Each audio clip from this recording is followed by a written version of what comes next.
नमस्कार फ्रेंड्स, आपका स्वागत है मेरे इस नए वीडियो में।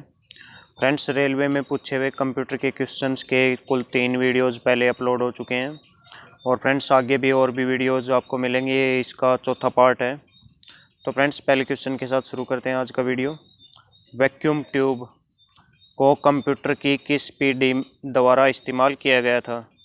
तो वैक्यूम ट्यूब का इस्तेमाल सबसे पहले किस पीढ़ी में किया गया था? फ्रेंड्स, पहली पीढ़ी की विशेषता थी क्या थी? Vacuum tube. पहले पीढ़ी के कंप्यूटर्स का मेन पार्ट क्या था? वैक्यूम ट्यूब था। और सेकंड जनरेशन के कंप्यूटर का मेन पार्ट क्या था? ट्रांजिस्टर्स। थर्ड जनरेशन के कंप्यूटर का तो मेन पार्ट था आईसी चिप्स। और फोर्थ जनरेशन का माइक्रो प्रोसेसर। और फिफ्थ की आर्टिफिशियल इंटेलिजेंस। नेक्स्ट देखते हैं, इंटीग्रेटेड सर्किट आईसी का प्रयोग सबसे पहले किस पीढ़ी में किया गया था? तो फ्रेंड्स सबसे पहले आईसी चिप्स का प्रयोग किस पीढ़ी के कंप्यूटर्स में किया गया था? तीसरी जनरेशन के, थर्ड जनरेशन के। सेकंड जनरेशन में ट्रांजिस्टर का प्रयोग किया गया था। तो ये थे फ्रेंड्स मेन पार्ट्स अलग अलग पीढ़ियों के। इलेक्ट्रॉनिक्स में आईसी का पूर्ण रूप क्या है? आईसी की फुल फॉर्म होती है इंटीग्रेटेड सर्किट। और ये आईसी चिप्स किस धातु की बनी होती हैं? सिलिकॉन की। ये भी बहुत इंपॉर्टेंट पॉइंट है, याद रखें। नेक्स्ट, निम्न में से कौन से वर्ग के कंप्यूटर माइक्रो प्रोसेसर का प्रयोग करते हैं? तो किन कंप्यूटर्स में माइक्रो प्रोसेसर का प्रयोग किया गया? किस जनरेशन के कंप्यूटर्स में? चौथी पीढ़ी के कंप्यूटर्स में। ऑप्शन सी इसका राइट रहेगा। सबसे पहले माइक्रो प्रोसेसर का प्रयोग फोर्थ जनरेशन के कंप्यूटर्स में किया गया था। फ्रेंड्स, इस चैनल पर आपको हर एक एग्जाम से संबंधित प्रीवियस एग्जाम्स में जितने भी क्वेश्चंस पूछे गए हैं वो आपको टॉपिक वाइज अवेलेबल करवाए जाते हैं। तो फ्रेंड्स इस चैनल को सब्सक्राइब ज़रूर कर दें आप। फ्रेंड्स, पिछले 5 सालों के कंप्यूटर के क्वेश्चंस जितने भी एग्जाम्स में पूछे गए हैं वो सभी मैंने 2-3 वीडियोज़ में कवर किए हैं। वो प्ले लिस्ट में आप देख सकते हैं। फ्रेंड्स बहुत ही यूज़फुल रहेंगे आपके लिए। नेक्स्ट क्वेश्चन, सबसे पहला मिनी कंप्यूटर कौन सा था? PDP-8। ये ऑप्शन ए इसका राइट रहेगा। सबसे पहला मिनी कंप्यूटर था PDP-8। नेक्स्ट, भारत में निर्मित पहला सुपर कंप्यूटर कौन सा था? तो पहला सुपर कंप्यूटर कौन सा था भारत में जो बनाया गया था? वो था परम। परम की फुल फॉर्म होती है PARAM। परम की फुल फॉर्म होती है पैरेलल मशीन। पैरेलल मशीन इसकी फुल फॉर्म रहती है। और भारत में निर्मित पहला कंप्यूटर कौन सा था? सिद्धार्थ। सिद्धार्थ बाल का भारत का पहला कंप्यूटर था, ये भी याद रखें। और परम कंप्यूटर को किसने बनाया था? कौन से संस्थान ने? सीडैक पुणे संस्थान ने इसको बनाया था। नेक्स्ट क्वेश्चन इसी से रिलेटेड है, परम से ही। सुपर कंप्यूटर की एक श्रृंखला है जिसे पुणे भारत में centre for development of advanced computing यानी सीडैक, ये सीडैक की फुल फॉर्म है friends, centre for development of advanced computing. CDAC के द्वारा बनाया गया और असेंबल किया गया। तो कौन सी कंप्यूटर्स की श्रृंखला है? सबसे पहला सुपर कंप्यूटर भी यही था, परम। इसको सीडैक पुणे ने बनाया था, ये याद रखें फ्रेंड्स। और बाकी ये भी सभी सुपर कंप्यूटर्स हैं भारत के। प्रत्यूष, अनुपम, मीर। सुपर कंप्यूटर के उदाहरण कौन से हैं?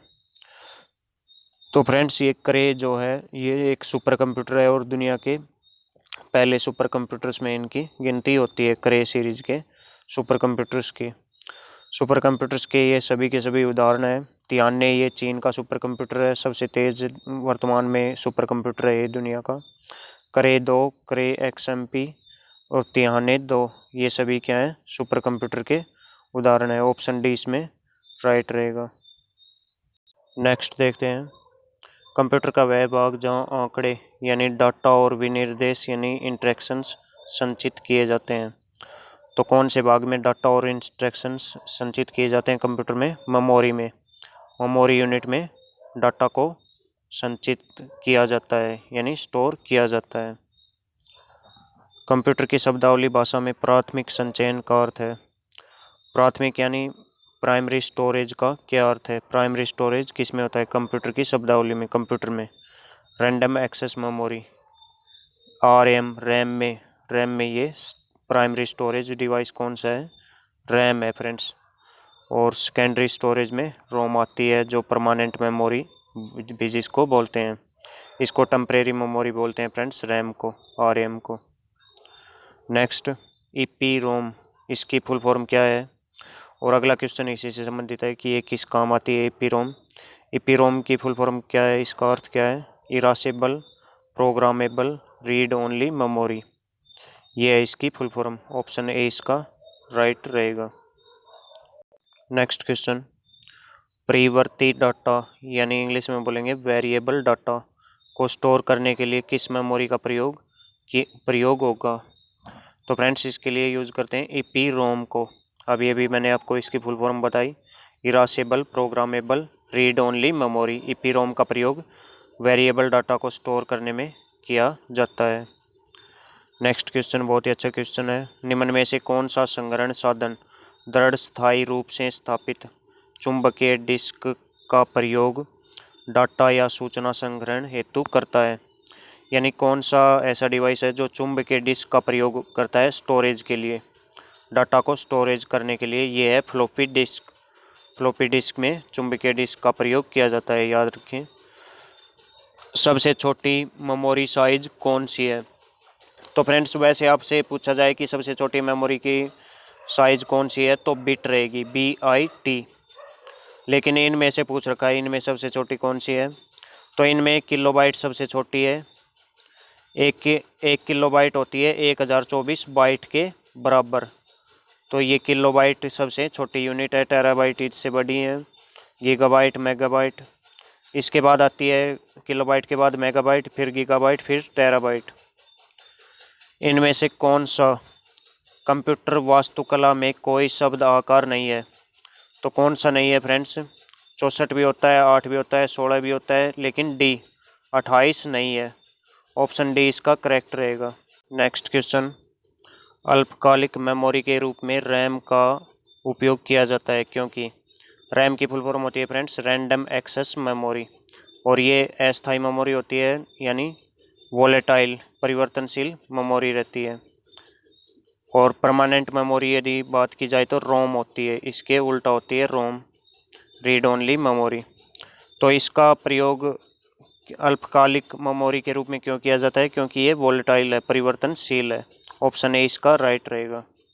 वोलेटाइल मेमोरी है ये, और रोम होती है नॉन वोलेटाइल, याद रखें, इसका उल्टा होती है रोम। किसी शब्द की लंबाई का माप की इकाई क्या है? तो किसी शब्द की लंबाई किस में मापते हैं? बिट में। सबसे छोटी यूनिट क्या है कंप्यूटर में? बिट है। मेमोरी की सबसे छोटी यूनिट बिट है, इसी में मापते हैं। 8 बिट मिलके क्या बनती है? एक बाइट। और 4 बिट मिलके बनती है एक निब्बल। 4 बिटों को मिलाकर एक निब्बल बनती है। नेक्स्ट क्वेश्चन, एक बिट डाटा के संग्रह के लिए किस सर्किट का प्रयोग होता है?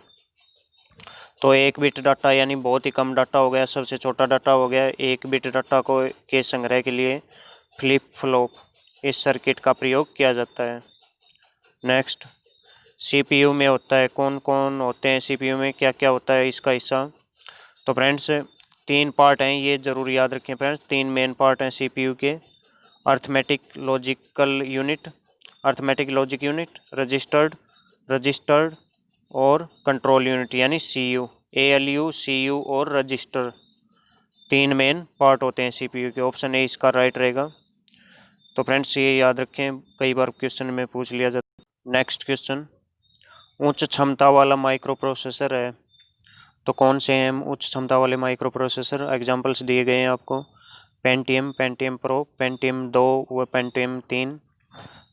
ऑप्शन सी इसका राइट रहेगा। ये सभी के सभी फ्रेंड्स उच्च क्षमता वाले माइक्रो प्रोसेसर हैं। और माइक्रो प्रोसेसर का सबसे पहले प्रयोग कौन सी पीढ़ी के कंप्यूटर्स में किया गया था? चौथी पीढ़ी के, 4th जनरेशन के कंप्यूटर में। 3rd जनरेशन में क्या प्रयोग किया गया था? IC चिप्स का। 2nd जनरेशन में ट्रांजिस्टर्स का। 1st में वैक्यूम ट्यूब का। और आने वाली 5वीं पीढ़ी में आर्टिफिशियल इंटेलिजेंस का। माइक्रो प्रोसेसर का प्रथम प्रयोग चौथी पीढ़ी में किया गया था, ये लिख रखा है यहाँ। एक बुनियादी कंप्यूटर सिस्टम की पेरिफेरल डिवाइसों में यह शामिल नहीं होता। तो फ्रेंड्स पेरिफेरल डिवाइसों में क्या शामिल नहीं रहता? CPU शामिल नहीं रहता। प्रिंटर, कीबोर्ड और मॉनिटर इसके पेरिफेरल डिवाइसेज में शामिल रहता है।